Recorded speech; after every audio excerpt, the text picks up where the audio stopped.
चलिए, आज की क्लास में मैं आपको बाइनरी ऑपरेटर्स के बारे में बता रहा हूं कि एग्जैक्टली ये बाइनरी ऑपरेटर्स क्या होते हैं। बाइनरी ऑपरेटर वह ऑपरेटर्स होते हैं जो दो ऑपरेंड पे काम करते हैं। कितने ऑपरेंड पे काम करें बेटा? जो दो ऑपरेंड पे काम करें उसे बेसिकली हम लोग बाइनरी ऑपरेटर कहते हैं। उसका पहला एग्जाम्पल कौन है? which is known as the arithmetic operator, जो मैथमेटिकल ऑपरेशंस में काम आएगा, right? They are used to perform the basic mathematical operations like addition, subtraction, multiplication, division, और ये मॉड्यूलस ऑपरेटर है। मैं आपको इनमें ये बताना चाहूंगा, जैसे अगर मैं आपसे बात करता हूं प्रायोरिटी की, अगर मैं आपसे बात किसकी करूं? प्रायोरिटी की करूं तो इनकी प्रायोरिटी फर्स्ट होती है और प्लस माइनस की प्रायोरिटी सेकंड होती है। बट अगर कोई डिवीजन इनटू और मॉड्यूलस में ही अगर हमसे ये पूछ ले कि इन तीनों में प्रायोरिटी किसकी ज्यादा, तो इनकी प्रायोरिटी सेम होती है। प्लस माइनस की प्रायोरिटी क्या है? सेम है। तो फिलहाल तो यहां पर एक जगह पे प्लस लगाया और एक जगह पे इनटू लगाया है। आपको मैं ये बता दूं, इसमें इनटू पहले होगा। क्यों होगा? क्योंकि इनकी पहली प्रायोरिटी थी। तो 4 into 5 कितना होता है? 20। तो इसका आंसर आएगा 23। बट मान के चलिए इनटू और डिवीजन जो होते हैं इनकी प्रायोरिटी तो सेम है ना। आई am talking about into and division. मैं तो इस इनटू और डिवीजन की बात कर रहा हूं आपसे। आई एम टॉकिंग अबाउट दिस, इसकी बात कर रहे हैं हम लोग। आई am talking about the into and division. तो इस केस में दोनों की जब प्रायोरिटी सेम होती है तो वहां एसोसिएटिविटी पिक्चर में आती है। What do you mean by associativity? किसका जो एग्जीक्यूशन है वह लेफ्ट टू राइट होगा या राइट टू लेफ्ट होगा। तो मैं आपको इसके बारे में बता दूं, जो हमारा अर्थमेटिक ऑपरेटर होता है, जो हमारा अर्थमेटिक ऑपरेटर होता है, उसकी जो प्रायोरिटी होती है, उसकी जो प्रायोरिटी होती है, प्रायोरिटी वह बेसिकली एसोसिएटिविटी जो होती है वो लेफ्ट टू राइट होती है। कैसी होगी बेटा? Left to right. और मैं आपको ये बता दूं कि यहां पर कोई आपका बॉडमास का रूल नहीं होता है। There is no BODMAS rule in C language. इसमें कोई भी बॉडमास का रूल नहीं है। तो यहां पर एक टर्म दे रखा है, आप देखिए कि when we have the multiple operators of same priority in the same expression, when we have the multiple operators of the same priority in the same expression, that time priority does not matter, क्योंकि priority तो same है ना। तो फिर ऐसे case में कौन picture में आता है? ऐसे केस में पिक्चर में आते हैं associativity. Associativity comes in the picture. तो जो अर्थमेटिक ऑपरेटर्स होते हैं उनकी जो एसोसिएटिविटी होती है which is left to right, वह बेसिकली कैसी होती होगी बेटा?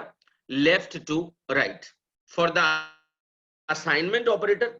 और अगर मैं आपसे असाइनमेंट ऑपरेटर की बात करूं तो it works right to left. ये कैसे काम करता होगा? Right to left. तो थोड़ा सा समझ लेते हैं आप लोगों के सामने। जैसे अगर मैं आपसे असाइनमेंट ऑपरेटर की बात करूं, जैसे मैंने लिखा var is equal to 10, var is equal to 10, तो ये 10 हमारा इसमें आ गया ना, दिस 10। ये जो 10 है वह मेरा वेर के अंदर आ गया। I am talking about this, var is equal to what? 10। So assignment operator की जो एसोसिएटिविटी होती है वो कैसी होती है बेटा, राइट टू लेफ्ट। और मैं आपको एक बात और बताना चाहूंगा, यहां पर कोई बॉडमास का रूल नहीं होता। When we have the multiple operators, अब बॉडमास में तो पहले ब्रैकेट फिर ओ फिर डी, नो, मल्टीप्लीकेशन भी पहले हो सकता है डिवीजन से। क्यों हो सकता है? अगर वो लेफ्ट में होगा वो चलेगा ना। जो चीज हमारी लेफ्ट में होगी वह चीज पहले एग्जीक्यूट होगी, वह चीज हमारी पहले एग्जीक्यूट होगी। सो थोड़ा सा और आगे चलते हैं। whenever we have the lesser dividend than the divisor, यानी कि डिविडेंड हमारा छोटा हो और डिवाइजर हमारा बड़ा हो, that time in the case of the division operator answer will always be 0, and in the case of the modulus operations answer will be equal to the dividend value. What do you mean by this? आप इससे क्या समझते हैं ये मैं आपको भी बता रहा हूं। आप तो बस इतना समझो भाई कि जो डिवीजन ऑपरेटर है, ये टेक्निकल बात थी यहां पे जो रखा था, जो डिवीजन ऑपरेटर है वह हमेशा वह हमेशा वह हमेशा आई am talking about the division operator, I am talking about the division operator, वह हमेशा आपका कोसेंट ऑक्युपाई करेगा, भागफल। whereas modulus operator whereas modulus operator always occupy the remainder, always occupy what, remainder. so division operator और modulus operator को बेहतर तरीके से समझने के लिए आपको एक प्रोग्राम समझना पड़ेगा which is known as the OP demo.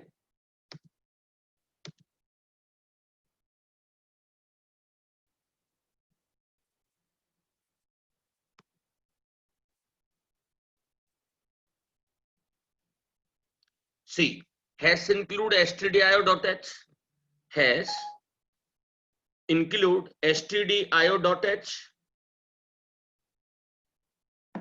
so header file include करा ली, दिस इज द मेन, और ये हमारे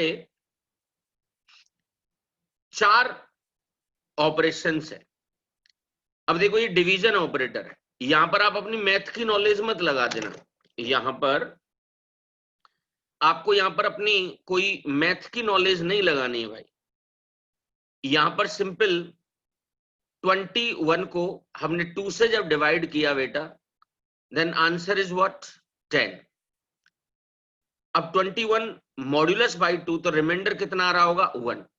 मैं तो बस आपको यहां पर ये बताऊंगा कि जो डिवीजन ऑपरेटर होता है, आई am talking about this one, जो डिवीजन ऑपरेटर होता है वो कोसेंट ऑक्युपाई करता है, और जो मॉड्यूलस ऑपरेटर होता है मॉड्यूलस, वह हमेशा रिमाइंडर ऑक्युपाई करता है।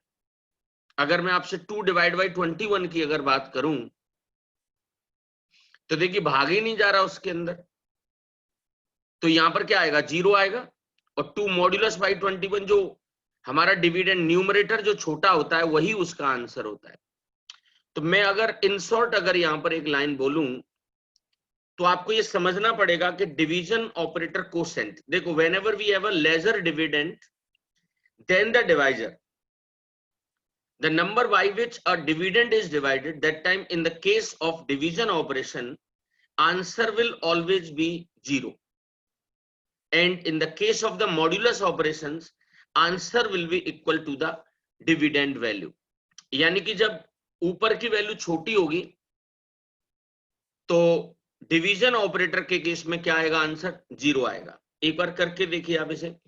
यहां पर इंपॉर्टेंट बात क्या है पता है, कि यहां पर आप अपनी मैथ की नॉलेज मत लगा देना भाई, कि आप दशमलव वशमलव का यूज करने लग जाएं, it will not be done, ये चीज इसके अंदर नहीं होगी।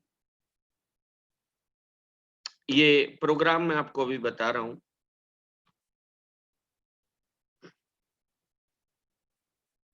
मैं फाइल में गया, न्यू पर क्लिक किया, एम्प्टी फाइल, कंट्रोल एस से पहले इसे सेव करा लेते हैं। जैसे टुडे इज फ्राइडे, तो फ्राई डेमो 1, इसे यहां पे लेके आए,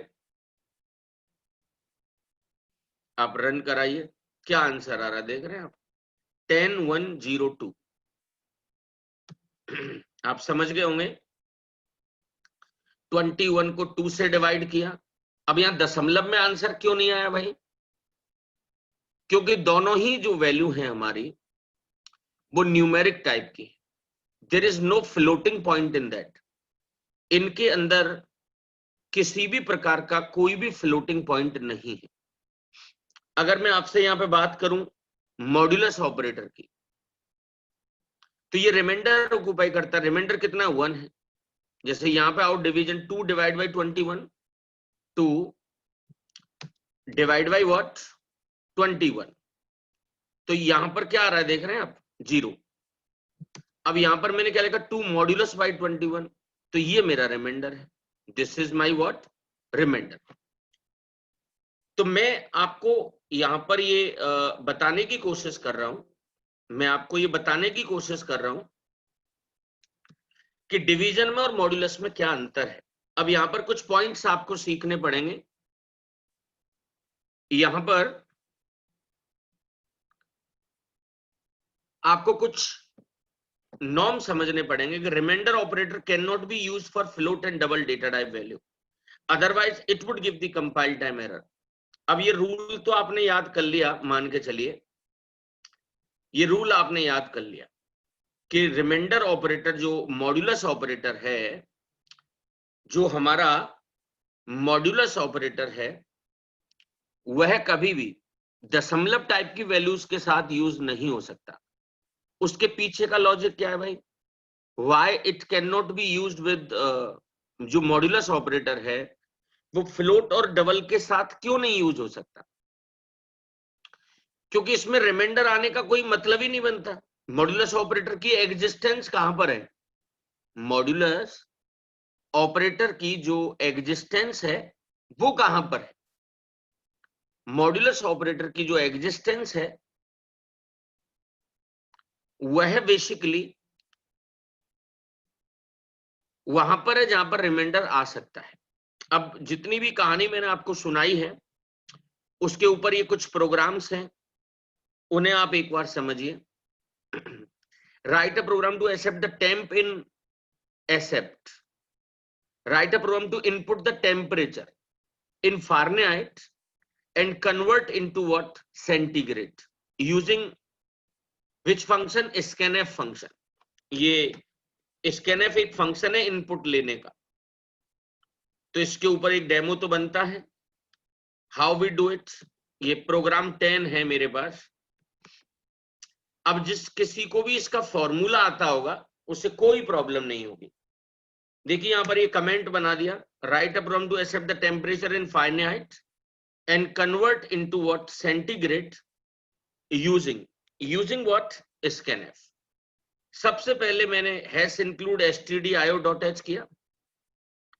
I was talking about this one, has include stdio.h। यहां पर ये मेन बना दिया, दो वेरिएबल बना दिए, C for centigrade और FA means Fahrenheit। यहां पे बोला मैंने भाई enter the value in Fahrenheit। जब जब आप इनपुट लेते हैं तो यहां पर आपने %f बताया, यहां पर आपने %f बताया, it is a format specifier. ये एक फॉर्मेट स्पेसिफायर है जो ये कह रहा है कि मैं फ्लोटिंग पॉइंट टाइप की वैल्यू लेता हूं। और यहां पर देख रहे हैं आप, यहां पर आपने ये नोटिस किया होगा, मैंने यहां पर क्या लिया, m%fa, fa में वैल्यू ले ली भाई। अब ये फॉर्मूला है, ये आपको आना चाहिए था, fa minus 32 into 5 divided by 9, or you can say what 1.8। आप इस जगह पर एक शब्द और यूज कर सकते हैं बेटा, जैसे मैंने 5 डिवाइड बाई 9 बोला यहां पे, व्हाट आई हैव यूज्ड,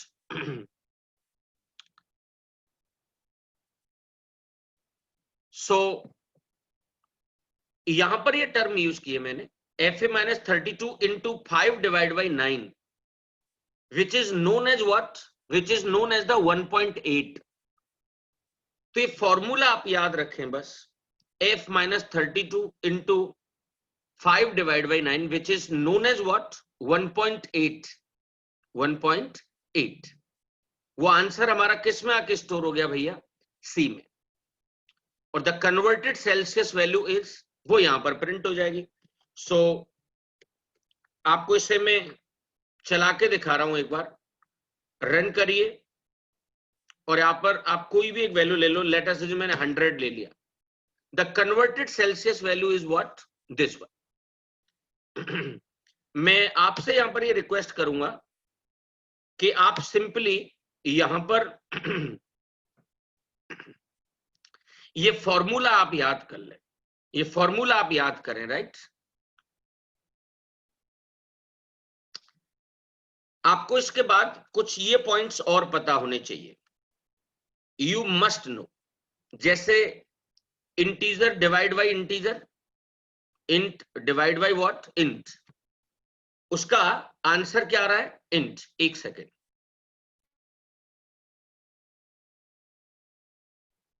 इसमें आपको ये समझना था, जैसे इंटीजर का कैलकुलेशन, अगर इंटीजर का कैलकुलेशन अगर इंटीजर से ही है तो आंसर क्या आएगा, इंटीजर। ध्यान रखना, जब भी कभी कोई भी कैलकुलेशन हो रही हो, उसमें हमेशा वेटेज, उसमें हमेशा जो वेटेज होता है, वेटेज वो हायर डेटा टाइप को जाता है। तो इंटीजर डिवाइड बाई फ्लोट, तो आंसर क्या आ रहा है, फ्लोट आ रहा है। ये फ्लोट डिवाइड बाई इंटीजर, तो आंसर क्या आ रहा है, फ्लोट आ रहा है। तो हमेशा जो हायर डेटा टाइप होता है, आंसर हमेशा उसके अंदर आता है। सो मैंने मेरी समझ में अभी आपको बाइनरी ऑपरेटर्स में, मैंने शायद आपको बाइनरी ऑपरेटर्स में आपको एक नई चीज सिखाने की कोशिश की, जिसमें कि आपको डिवीजन और मॉड्यूलस वगैरह में डिफरेंसेस समझ में आए होंगे। इसी में थोड़ा सा और आगे बढ़ते हैं, चलिए।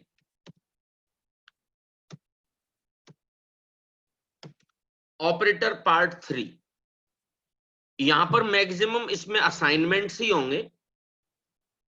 अभी ये जो कैटेगरी है, मैं तो ये कहूंगा बाइनरी ऑपरेटर्स से रिलेटेड ही ये कैटेगरी होगी। आई am talking about the binary operators. सबसे पहले मैं बात करूंगा आपसे एक्सप्रेशन की। First of all I would discuss about what, expression. अब ये एक्सप्रेशन क्या होता है, एक्सप्रेशन एक सिंपल वैल्यू को भी एक्सप्रेशन कह सकते हैं आप लोग। वैसे नॉर्मली ऑपरेंड और ऑपरेटर के कॉम्बिनेशन को, किसके कॉम्बिनेशन को, ऑपरेंड और ऑपरेटर के कॉम्बिनेशन को हम बेसिकली एक्सप्रेशन कहते हैं।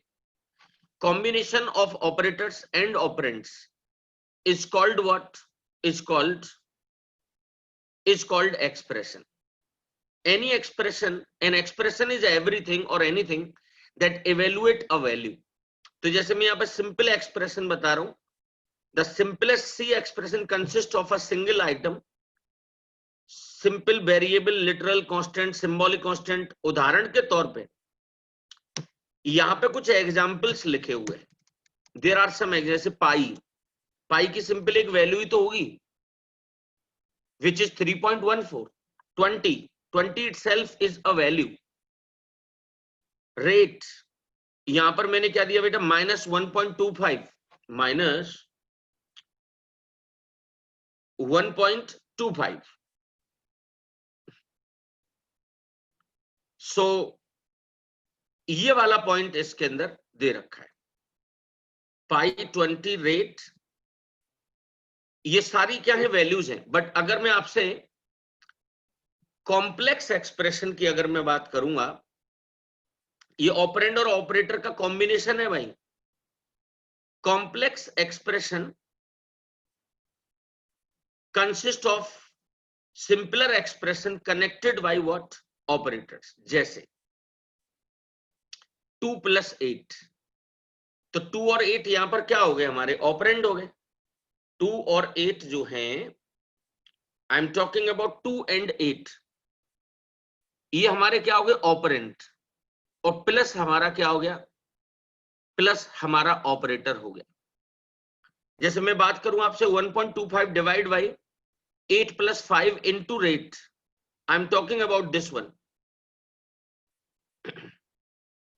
1.25 divide by 8 + 5 into rate।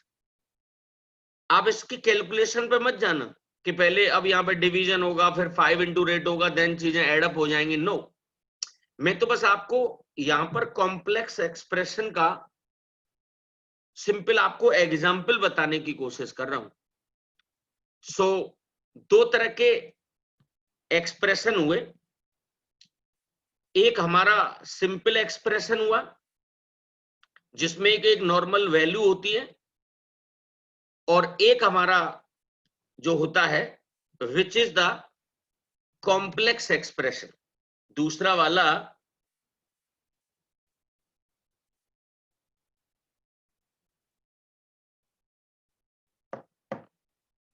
so complex expression consists of the simpler expression connected by what? Operators. Complex expression consists of simpler expression connected by, अरे जो वैल्यूज हैं या जो ऑपरेंड है, अगर वो ऑपरेटर के साथ अगर कनेक्टेड है तो फिर उसे हम कॉम्प्लेक्स एक्सप्रेशन नाम से जानते हैं। अब यहां पर बहुत सारे असाइनमेंट्स मैं आपको बता सकता हूं, बट कई सारी चीजें ऐसी भी हैं बेटा जिनका कोई ऑपरेटर नहीं है। तो यहां पर कुछ विशेष बातें आपको मैं बताना चाह रहा हूं इसके अंदर। There are some like important rules. वो कौन से रूल हैं बता रहा हूं कि in C language there is no operator to calculate the power of a variable. किसी भी वेरिएबल के हम पावर का पता नहीं लगा सकते। To do it we can use the predefined function. उसके लिए हमारे पास एक प्री डिफाइंड फंक्शन होता है, और उस फंक्शन का नाम क्या है पता है? उस फंक्शन का नाम है pow. Pow from what? math.h header file, और इट टेक्स टू इंफॉर्मेशन। ये दो चीजें लेता है भैया।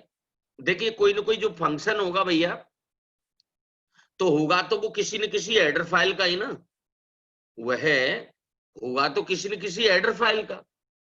तो ये पाव नाम का फंक्शन है, ये मेरा बेस है, और दिस इज द पावर। ये मैं एक एग्जाम्पल बताना चाह रहा हूं इस जगह पे। पाव इज द फंक्शन का नाम। तो 5 हमारा क्या हो गया? बेस। और ये 3 क्या हो गई? पावर। अब इसके लिए हमारे पास कोई ऑपरेटर नहीं है। जिन बच्चों को पाइथन वाइथन आता होगा वो लोग जानते होंगे, बट इसका मतलब क्या होता है? 5 की पावर 3, क्योंकि पहला पैरामीटर जो है वो बेस है, और हमारा जो दूसरा पैरामीटर है वो इसकी पावर है। तो इसका मतलब क्या हुआ? 5 into 5 और into 5, so which is equal to what? 125। ये चीजें जो हैं वो किसके इक्वल हो गई भाई साहब? 125 के। उम्मीद करूंगा ये पॉइंट आपको समझ में आया होगा। ये मैं आपको पाव फंक्शन बता रहा हूं, ये कौन सी हेडर फाइल को बिलोंग कर रहा है भाई साहब? math.h को। हर फंक्शन जो होता है ना भैया, वह किसी हेडर फाइल को ही बिलोंग करता है। वह किसको बिलोंग करता होगा? किसी न किसी हेडर फाइल को। आपको यहां पर और एक चीज बताने की कोशिश कर रहा है। To calculate the power of 10 we have one more function from the math.h header file, it is pow 10। इसका बेस ही हमेशा 10 रहेगा। इसका जो बेस है वो हमेशा 10 रहेगा भाई। पाव 10 कर दिया, 3 ही दिया। तो what do you mean by this? आप इससे क्या समझते हैं? तो 10 की पावर 3, 10, 10 to the power 3। इसका मतलब क्या होता है? 10 into 10 और इनटू 10। ओवरऑल तो ये रहा ना। सो एक प्रोग्राम है इसके ऊपर, मैं चाहूंगा कि आपको इसे बताऊं मैं। सी दिस,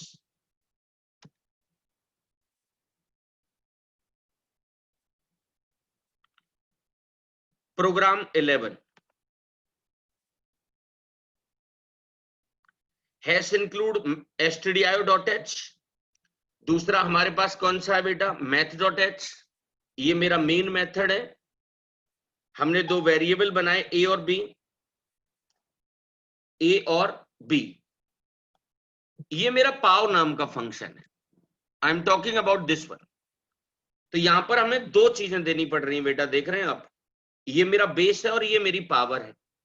बट अगर इसकी जगह पर आप पावर 10 का यूज करते हैं, you are to pass only one parameter which is this one।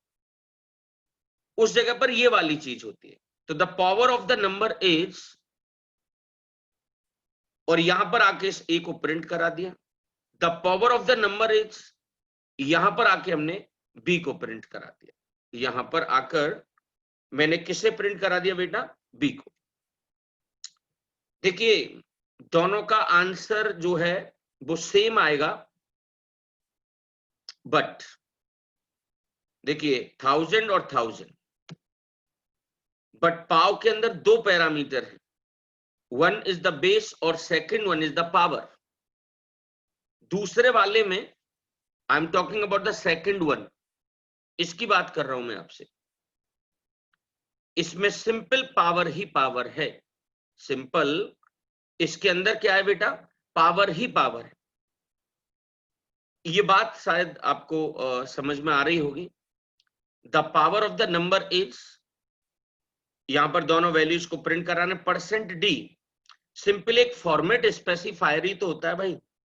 Simple ये क्या है, एक फॉर्मेट स्पेसिफायर ही तो है। तो अभी की क्लास में मैंने आपको सिंपल क्या समझाने की कोशिश की, एक्सप्रेशंस क्या होते हैं, और अभी अभी दो फंक्शन पढ़ाने की कोशिश की। एक बार पाव और दूसरा हमारा कौन सा है बेटा, यहाँ पे पाव 10। पाव में हमें दो चीजें मिलती होंगी, बेस और पावर, और दूसरे वाले में सिंपल हमें पावर का ही ध्यान रखना होता है। दूसरे वाले में सिंपल हमें किसका ध्यान रखना होता है, पावर का। अब यहां पर कुछ और पॉइंट्स दे रखे हैं, उनको आप एक बार प्लीज समझिए। ये कुछ मिसलेनियस चीजें हैं। In printf function we can directly write an expression, it is always evaluated first and ultimately print the result। अरे कोई printf के अंदर ही अगर कैलकुलेशन लिख दे तो पहले वो कैलकुलेशन होगी, पहले वह कैलकुलेशन होगी। जब वो कैलकुलेशन होगी फाइनली वो चीजें हमारी क्या हो पाएंगी दोस्तों, प्रिंट हो पाएंगी।